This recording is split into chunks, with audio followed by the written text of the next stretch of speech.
नमस्कार, मैं अजय साहू और आप देख रहे हैं शोर गुड टाइम्स। कहानी सीक्रेट अमीरजादा के इस एपिसोड में मेहता ब्रदर्स आहान से फाइट करने आते हैं और आहान को समझ नहीं आता है कि वो उसे मारना क्यों चाहते हैं। आहान उन्हें समझने की कोशिश करता है कि उन्हें कोई मिसअंडरस्टैंडिंग हुई है, पर वो नहीं मानते। फाइनली आहान अपनी स्ट्रेंथ बढ़ता है और उन दोनों ब्रदर्स को वहां से भगा देता है। नीतू नाम की लड़की उस बच्ची से कहती है कि अगर वो आहान को नहीं जानती है तो वो उसे मार देगी। अच्छा, तुम इसे नहीं जानती हो तो फिर हम इसे मार देते हैं, नीतू ने कहा और उस पर अटैक करने के लिए तैयार हुई। नो, उस बच्ची ने कहा।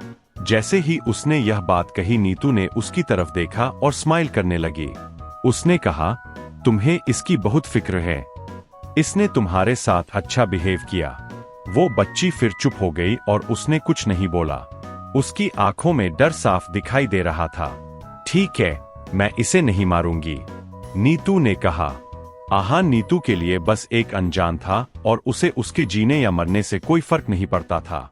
नीतू का नेचर ऐसा नहीं था कि वो किसी को भी बिना बात के मारती रहे। उसने आहान को उठाया, जो इस वक्त जमीन पर गिरा हुआ था, और उसे कार की बैकसीट पर लेटा दिया। आहान को इन सब के बारे में कुछ पता नहीं चला था। उसकी कार अब नीतू चला रही थी और वो तीनों कहाँ जा रहे थे, आहान को इस बात का कोई अंदाजा नहीं था। आहान की बॉडी में बहुत पेन हो रहा था, जिसकी वजह से वो बेहोश हो गया था। नीतू के अटैक की वजह से उसके दोनों हाथ और एक पैर में इंजरी हो गई थी। दर्द की वजह से वो काफी देर बेहोश रहा।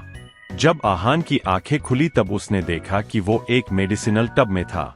उसे अपने आसपास बहुत स्ट्रांग स्मेल आ रही थी, जिसकी वजह से उसका मुंह बन गया था। उसे नहीं समझ आ रहा था कि यह स्मेल किस चीज की है। वो ये जरूर जानता था कि यह उस लिक्विड से आ रही थी जिसमें उसकी बॉडी सोख हो रही थी। आहान उस तब से बाहर निकलना चाहता था, पर उसे अपने हाथ पैर फील ही नहीं हो रहे थे। यह सब उस मेडिसिनल लिक्विड के इफेक्ट की वजह से हो रहा था। आहान की बॉडी में अभी भी बहुत पेन था और वो बिल्कुल हिल नहीं पा रहा था। उसे अभी जितना पेन हो रहा था वो उसे एंड्योर नहीं कर पा रहा था, इसलिए फिर से बेहोश हो गया। धीरे धीरे आहान का पेन उसकी पूरी बॉडी में फैल रहा था। कोई भी ऐसा मसल या नर्व नहीं थी जिसमें आहान को पेन फील नहीं हो रहा था। कुछ देर में मेडिसिनल लिक्विड डाइल्यूट होने लगा और आह की बॉडी से फिल्टर हो चुका था। आहान की बॉडी से सारी इम्प्योरिटीज निकल चुकी थी। आहान नहीं जानता था कि उसे कितनी देर बाद होश आया था। वो अभी भी उस टब में था, पर अब उसकी स्मेल कम हो चुकी थी। आहान को जब होश आया तब उसका सारा बॉडी पेन खत्म हो चुका था। वो बहुत फ्रेश और न्यू फील कर रहा था।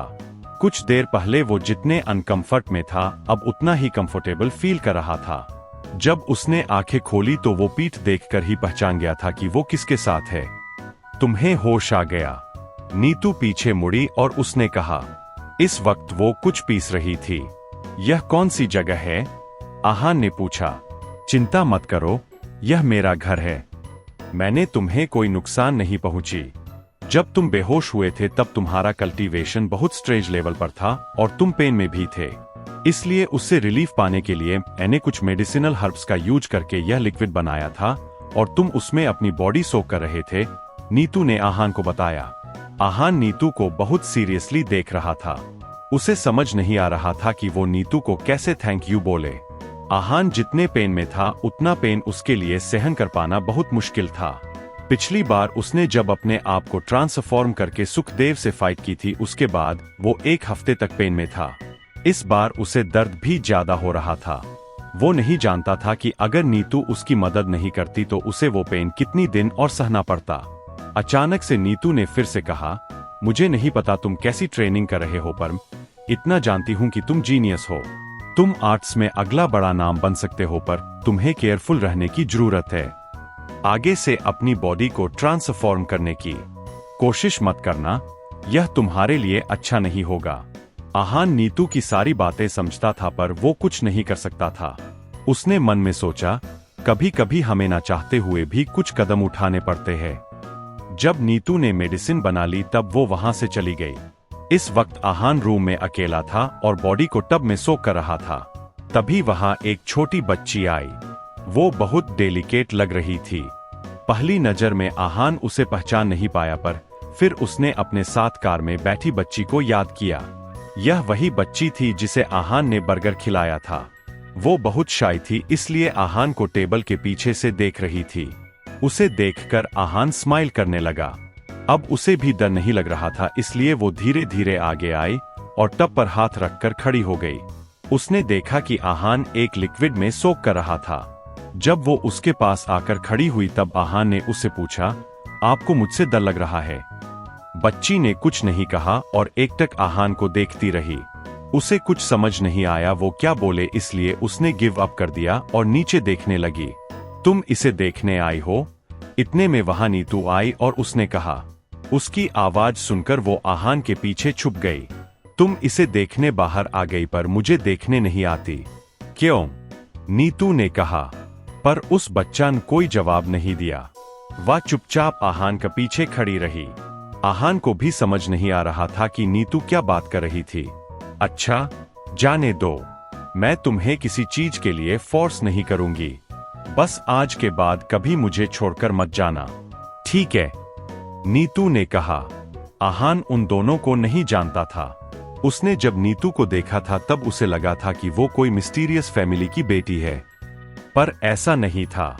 नीतू पहाड़ों में रहती थी और मार्शल आर्ट्स ग्रैंड मास्टर थी। उसकी स्ट्रेंथ का कोई जवाब नहीं था। वो 5 से 6 लोगों से एक साथ अकेले डील कर सकती थी। आहान को समझ नहीं आ रहा था कि उसके इस कल्टीवेशन का राज क्या था, क्योंकि सिर्फ आइसोलेशन में रहकर ऐसा नहीं किया जा सकता था। और जहां तक बात छोटी बच्ची की थी, उसे समझ नहीं आया कि वो कौन थी। उसका और नीतू का रिश्ता आहान गेस नहीं कर पा रहा था। क्या वो उसकी बहन थी या उसकी बेटी थी? आहान को कोई अंदाजा नहीं था वो कहा था और उसे नीतू क्यों ट्रीट कर रही थी। तीसरी रात को आहान टब से बाहर आने वाला था। नीतू उसके सामने खड़ी थी पर आहान को बाहर आने में शर्मा रही थी। उसके बदन पर इस वक्त एक भी कपड़ा नहीं था। आहान को इस तरह हेजिटेट करते देख नीतू ने कहा, इतना शर्माने की जरूरत नहीं है।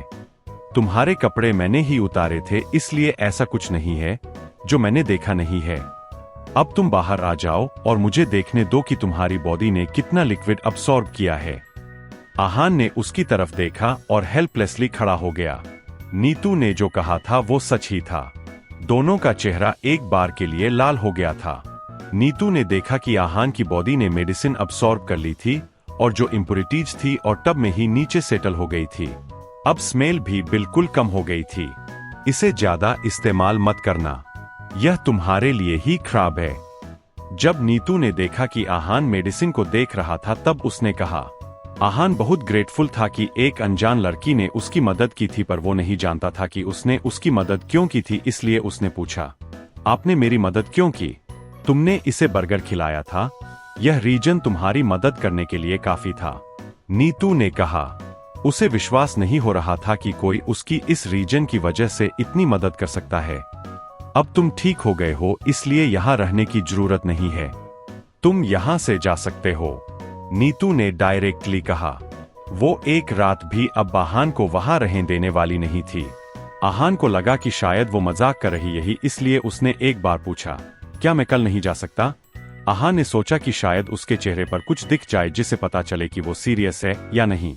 नहीं, नीतू ने सीरियसली कहा, यह रहे तुम्हारे कपड़े, you may leave now, Neetu ने कहा और आहान की तरफ एक कपड़ों का नया सेट फेंका। आहान ने कुछ देर उसे देखा कि शायद वो अपना फैसला बदल दे, पर वो अपना फैसला बदलने वाली नहीं थी। आहान ने विंडो से बाहर देखा कि बाहर बहुत अंधेरा हो चुका था और वो एक माउंटेन पीक पर था। नीतू भी अपना फैसला बदलने वाली नहीं थी, इसलिए आहान के पास कोई और ऑप्शन नहीं था।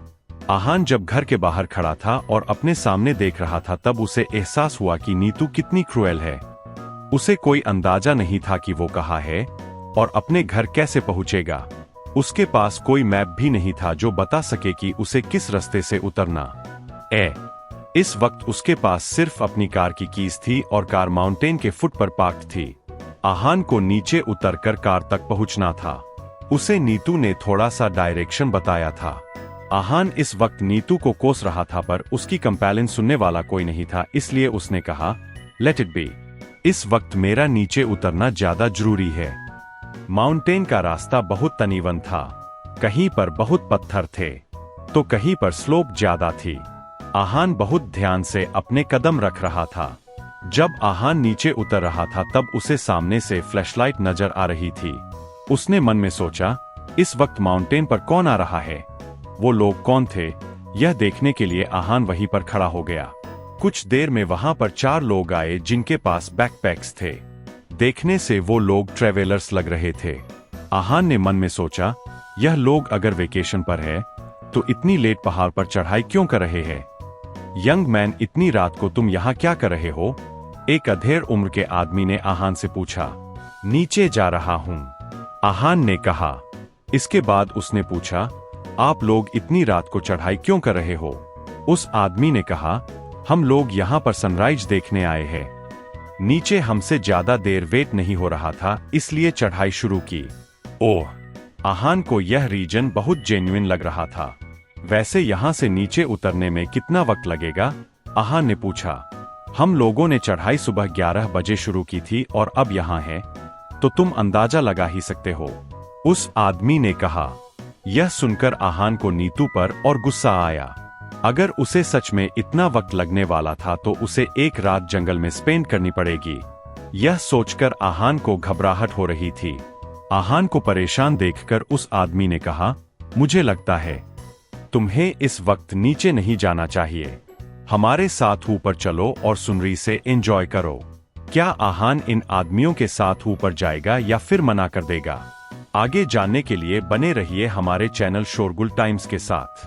बस इसी के साथ यह एपिसोड समाप्त होता है। इस एपिसोड को आगे बढ़ाते हुए कल फिर मुलाकात होगी।